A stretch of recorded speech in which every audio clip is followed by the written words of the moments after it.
Greetings, gamer guys and gals. Welcome to part number 27 of my Let's Play Fire Emblem 5, Thracia 776. And in today's episode, we have a lot of things to do. First and foremost, we're going to be giving Salem over a bunch of stuff that he can use. And he is going to use this stuff to make some things happen. First, we're going to use the torch staff.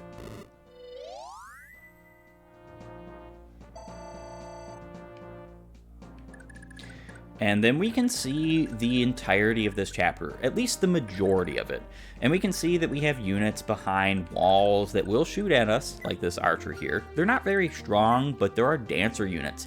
Dancer units have dance. Use dance command to grant an ally another action. They will actually use this in this game. There's also thieves with chest keys. They will attempt their absolute darndest to go ahead and open up all of these chests that are around this map. That's why we brought chest keys. But we have a way to avoid that. So the enemies in this chapter will not attack you, nor will they go for chests or anything else if you do something special we're going to be doing very shortly here. Before we go on with anything particularly, I want to talk about Salem, our new unit. He is a Loptrian mage. He's the only one you get, so he's the only dark magic user that you get in this game, period. Bar none. There is nobody else who can use dark magic in this game. He comes with C or D rank in fire, thunder, and wind, so he can use all of those tomes relatively well, and I do think that he gains a whole nother weapon level upon promotion. He's a fantastic unit. C rank in staves, C rank in the dark magic's pretty good.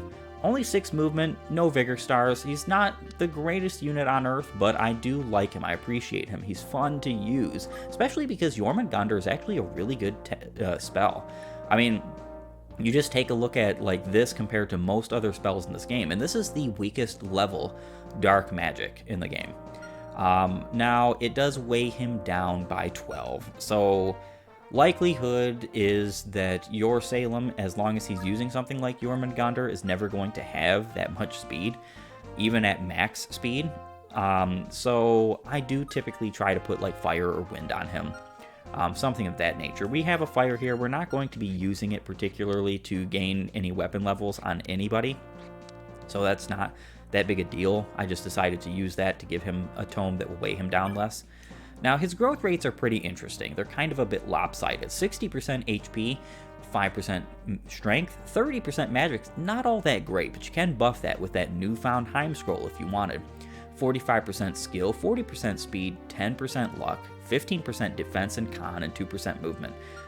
He only has a follow-up critical modifier 1, so he's never going to have follow-up criticals. He can have follow-up criticals, they're just not going to be modified. But he's really a great utility unit. Starting off with a C rank means he can use Torch, he can use Physic, I think he can even use Ensorcel without even promotion, which is pretty darn good. Now, one thing you want to do, from my recollection, is you want to make sure that you don't KO any of the dancers. Specifically because at turn 25, a dancer will come out of here having an item, and at turn 30, a dancer will come out of here having an item, and we want both of those. So this is going to be a 30-turn chapter. I will be skipping all the turns after we get like the majority of the things done. So what we're going to do first is we are going to warp Laura all the way over here. This is what truly trivializes this chapter. You want to have a warp. Now, I use all 3 of my warp staves for the past 2 chapters in this one, like every time. That's just how I do it. That's when I use them. And the reason being is because you can talk to Perne, the boss, with Laura. Perne. Yeah? Huh? Laura, is that you? What are you doing here? Wait, don't tell me. You just missed me so much you couldn't help but come running back into my arms, right? Would it make you happy if I actually said that? Hey, what's got you so serious? Your face is all scrunched up, like you just swallowed a whole lemon. Come on now, get real. What would I want with some little kid running around me, getting all up in my business? Turn around and get yourself back to Munster, kiddo. So that's it then, huh? You're shooing me away like a stray dog, just like before? I at least thought you liked it when I danced. I still remember you coming to see me perform, watching me like I was the only thing in the world. Well, yeah, but that was before I realized you were just a kid. Look, if it means that much to you, yeah, I did like watching you dance. And it was more in, like, attraction or whatever. It just made me feel alive. Like, I was invigorated, you know? But you hated it, right? So it's for the best that you quit. Yeah, well, I didn't hate dancing. I just hated the way that troupe treated me is all. So, if you want me to, Perne, I can go back to doing it for you. Look, don't be stupid. Not just for you, I mean, for everybody. Maybe I could make everyone feel a little bit more lively with my dancing. Huh? Who's everybody? Prince Leif and the whole Northern Thracian Liberation Army, that's who I'm here with, you know? Not that I'm much help myself. Oh ho, so that's what got all this ruckus started, huh? Alright, Laura, I'll tell you what. You go back to dancing, and I'll come along with you in the Liberation Army. Really, Perne? Alright, it's a deal. Good. I wasn't keen on holding up in Thracia Forest and robbing people forever anyhow. Liberating North Thracia, huh? Oh, this is gonna be so much fun.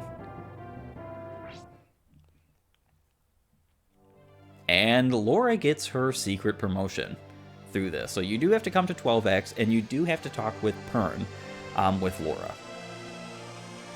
And this is an incredible promotion.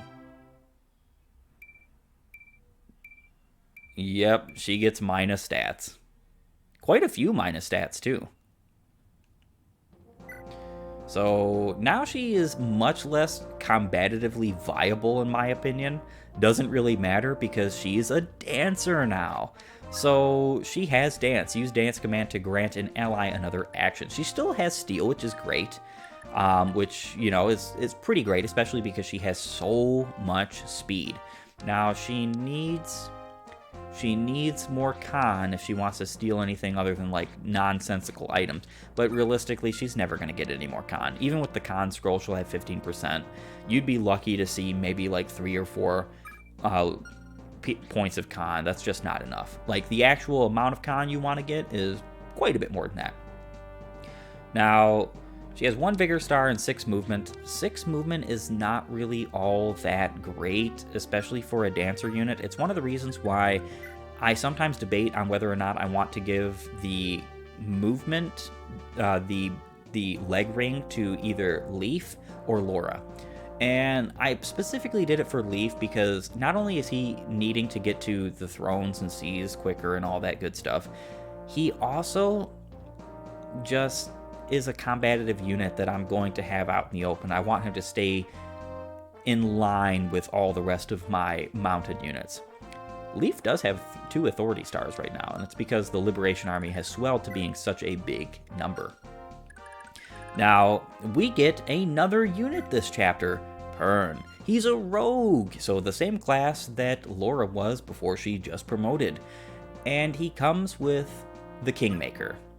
This is, not kidding, the best sword in this game. It is a C rank sword. This is why you need the benchmark of C. 70 hit, 13 might, 20 crit, 1 range, 10 weight weapon. This is not preferential. This is 60 uses. It is a brave weapon, so it hits twice. And it gives the charm skill. So he has a follow-up critical modifier of 5. Which is pretty incredible. His base stats are actually pretty darn good. We're going to be giving him the Nail Scroll for sure because we want his constitution to grow. He'll only have a 20% growth in that, but aside from that, he's got pretty fantastic growth. So 65% HP, 40% strength, 10% magic, 45% skill, 65% speed, 70% luck, 25% defense, 10% con, and 2% movement. He is the only thief/rogue in this game that I would dare say is competently viable as a as a combative unit, and there's so many things that bust this unit wide open. You know, like Lithis has a 0 follow-up critical modifier, Laura has a 1, and Laura, when she becomes a dancer, you don't really want her to see combat. You just don't. In fact, one of the things we are going to be doing is giving Perne that wonderful... we're going to be giving him that wonderful Paragon Sword. We're also going to be giving him a bunch of scrolls as well. We want him to have... Well, we're only going to probably give him the Null Scroll because we want him to have that extra Constitution growth. The con benchmark you want to get to is, I believe, either 9 or 10. Might be a little bit more than that, but I'm not sure exactly. There's a lot of things you can't steal unless you have around that Constitution. He's pretty close to having that, though, which is great. Very fantastic unit. One of my favorite in the game. And it's because he's one of only, I think, 2 units in this game, maybe 3, that come with a 5 Vigor Star. He has a 25% chance to move again every single turn. 7 movement, B rank in swords.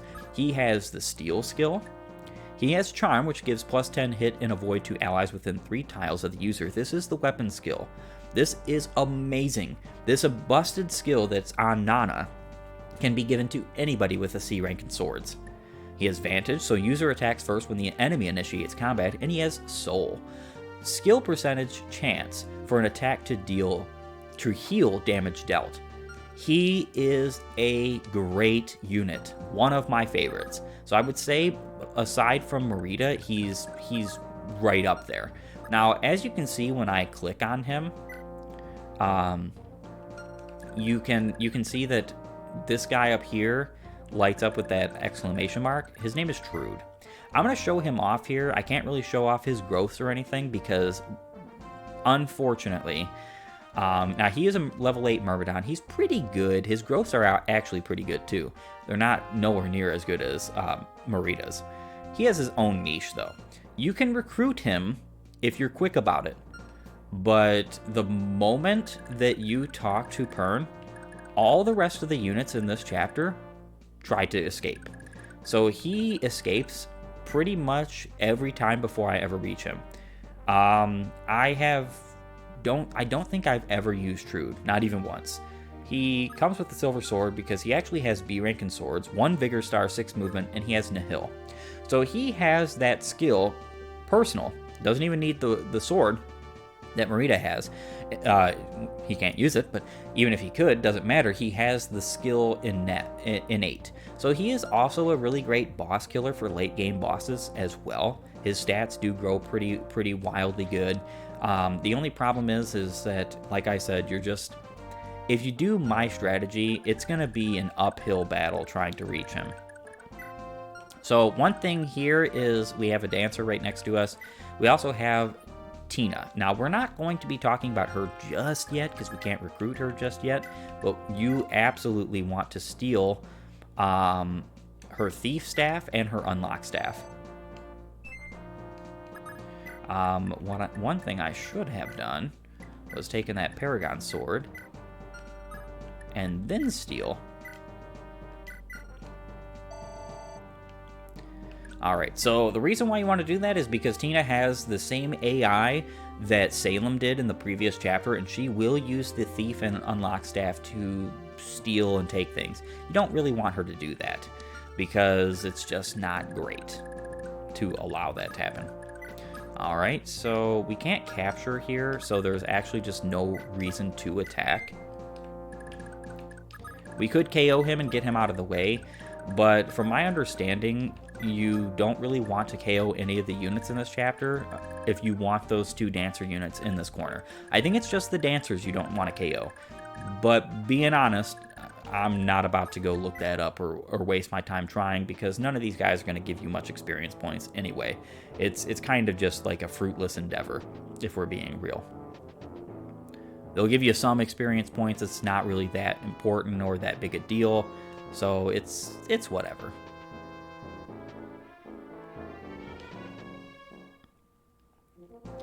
Alright, so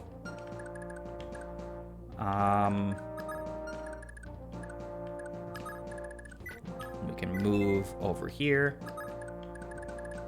Lithus can go here. Aspel can move up. My units need to move up just pretty much as fast as possible so we can get this chapter going. Leaf needs to move as well. Salem, however, is just going to go right here. And we are going to trade the warp over to him. And then we're going to Hamern the warp.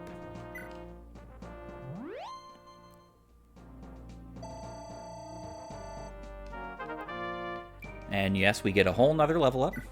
We're going to be giving that Hamern, or that warp, obviously, back to Safi next turn. And then we can go ahead and steal the iron sword, or the slim sword. And we can also... yeah, let's go ahead and open this door. We are going to need to put the lockpick on Perne. And that's the end of our turn there. And Trude is going to be escaped in just a couple of turns. Which is, again, it's unfortunate. There's probably people who would be, you know, watching this and basically screaming at the top of their lungs saying, hey, look, why aren't you, you know, making sure you get every unit recruitable in this game. I don't really care, if I'm being honest. Like, not even trying to be ridiculous. I just really don't care. We're going to take that Armor Slayer.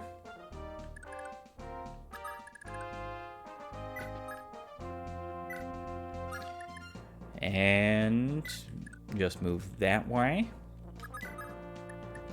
We're also going to steal the stamina drink. And we're also going to trade. Let's take that slim sword for the time being. You can take that lockpick. Actually, we're going to give you the bigger lockpick just in case. We'll keep the thief and the unlock staff here. And then we're going to dance. So on normal mode without Paragon, you would only get 10 experience points for dancing. With the Paragon Sword, you get, or with the Paragon Scroll on Paragon mode, you get up to 40, which is pretty wild. So you can see her level up pretty quick without ever having needed to,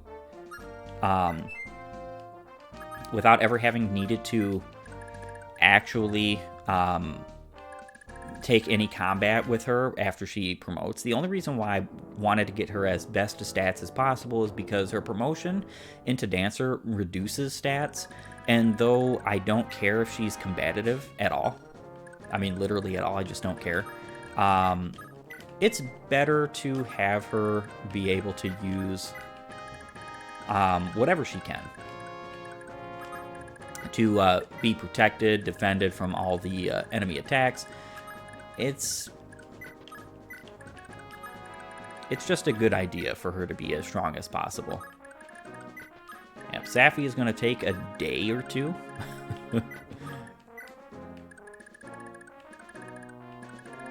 To get over here. We do kind of want to put a bunch of stuff on other units, though. Let's see. Well, no, I think Perne should be able to steal whatever we need. So after we get all these chests, I'm going to be skipping all the rest of the turns of this chapter. Pretty well, just because don't want to waste time. Because really, all we have left to do is open up chests. And yeah, you're going to see movement stars activate all the time with Perne, and it's just really cool, in my opinion. My very humble opinion. We're going to leave Lithus here. And yeah, that's it. We just got to keep on moving. You can take the slow approach to this chapter. And alright, shield ring, awesome. Yeah, you can take the slow approach to this chapter. I actually think I'm giving that shield ring to Marita. Definitely. 100%. It's not really that big a deal whether you do or not, because of the fact that the enemies aren't really all that strong. It's just more or less like this chapter becomes a pain. Alright. A cost manual. Awesome. We actually know exactly who we're going to be giving that to already. Let's use the shield ring. It's only +2 defense, but it's better than nothing. And Perne can get this chest. Master Seal is incredible. We are going to be using that on some units very shortly.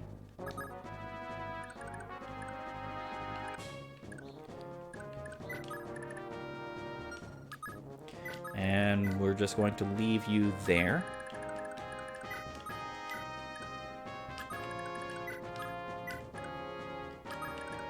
Safi just needs a couple more turns. You definitely want Perne to go all the way back over to the right if you want him to do stealing of the items that come out of that little door there. Or stairwell.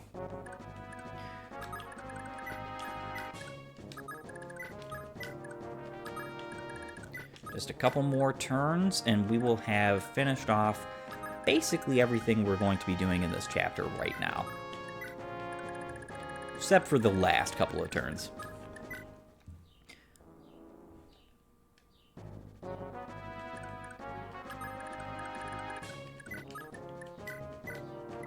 And you can take that a cost manual.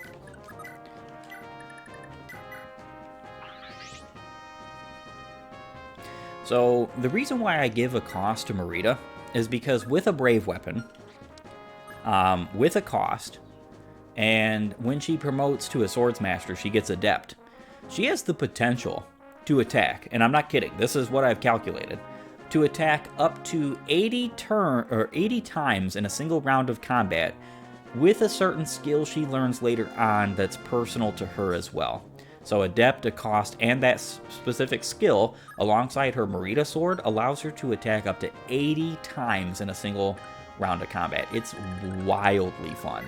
Like, actually wildly fun.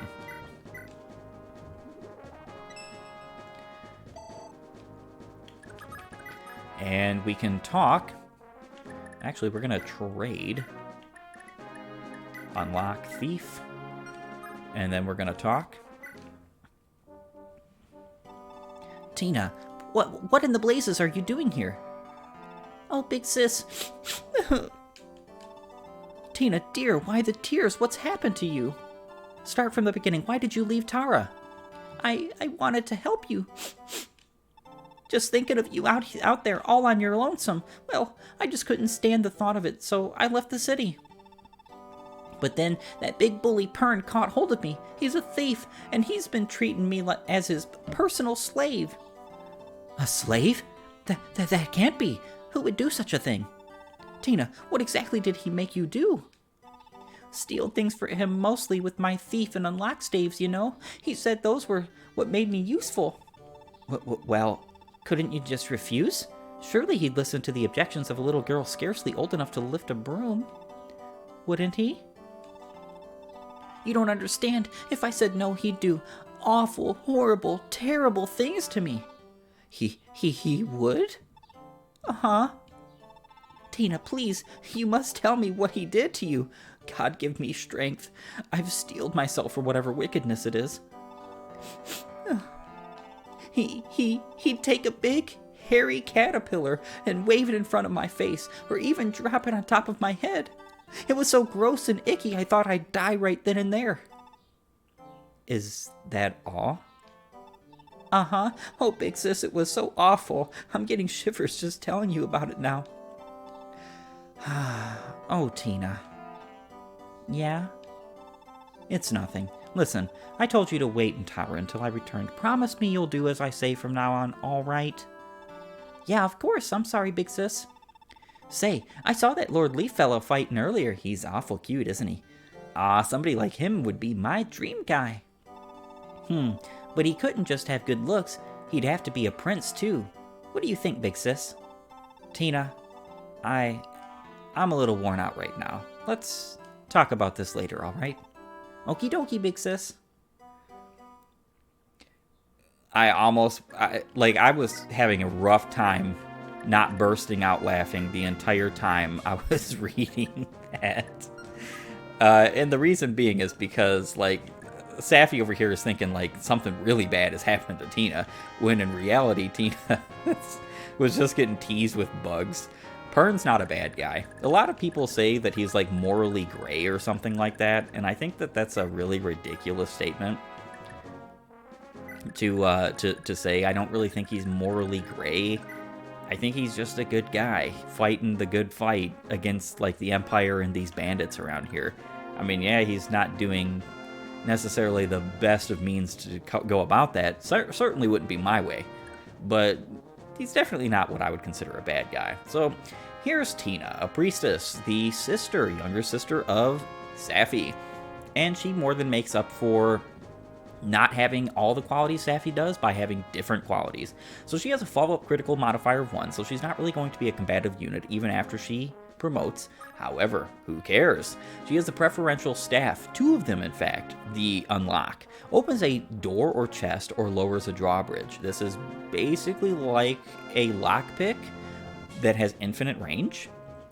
Now, the problem is as you can see, Tina only has 1 skill. You have to have 10 skill in order to make sure these things hit. I personally don't care. And if I were you, don't give her anything that buffs her skill growth. Because if she misses with these staves, she's going to get a ton of experience points, and they don't get used. They don't get used. So it's free experience points, and it's busted.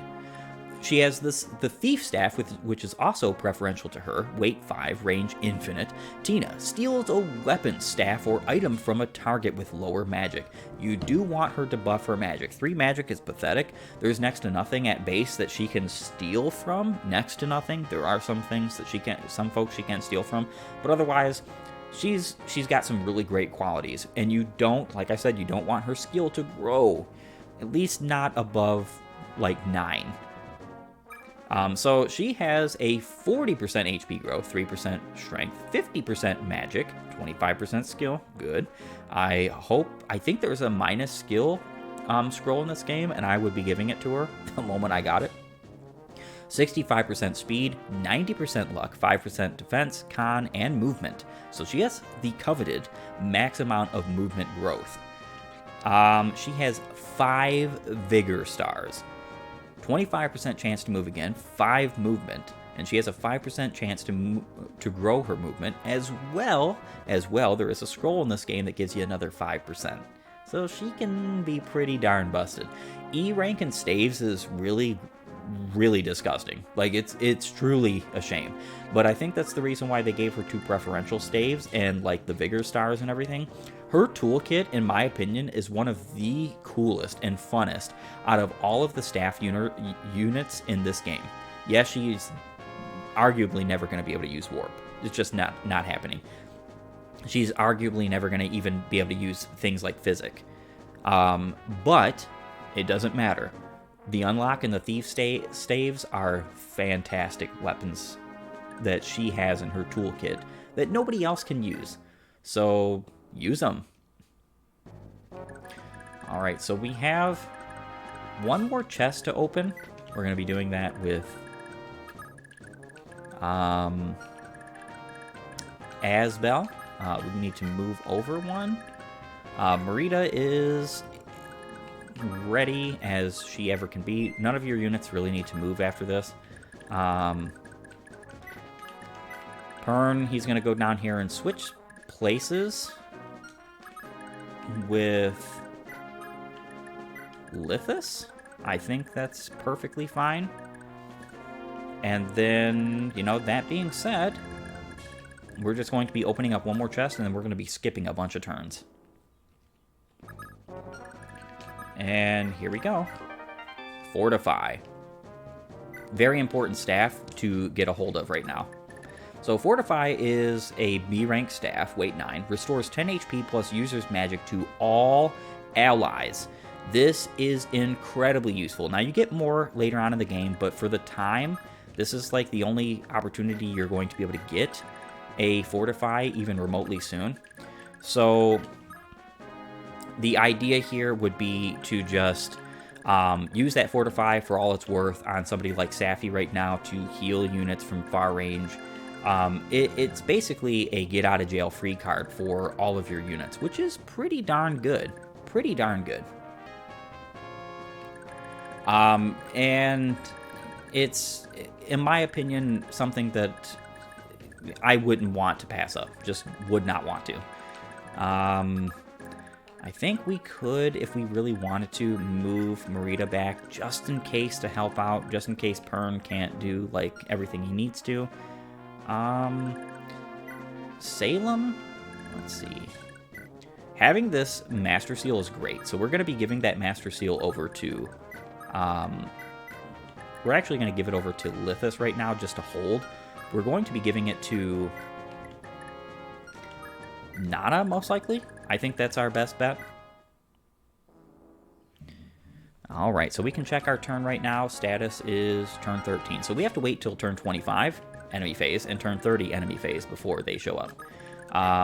You don't want to block their path to the escape tile that's right here. You do not. Because otherwise they will escape here. They like running up north and escaping, which gives you the time to steal their items. Make sure you keep hold of that understanding.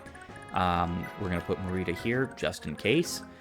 And with that being said, and everything we have done, I think this is a perfect opportunity for us to go ahead and leave off this episode. I want to thank you for joining me. If you like my content, please upvote and follow, or like and subscribe depending on your platform. And while you're at it, have a great and glorious day gaming.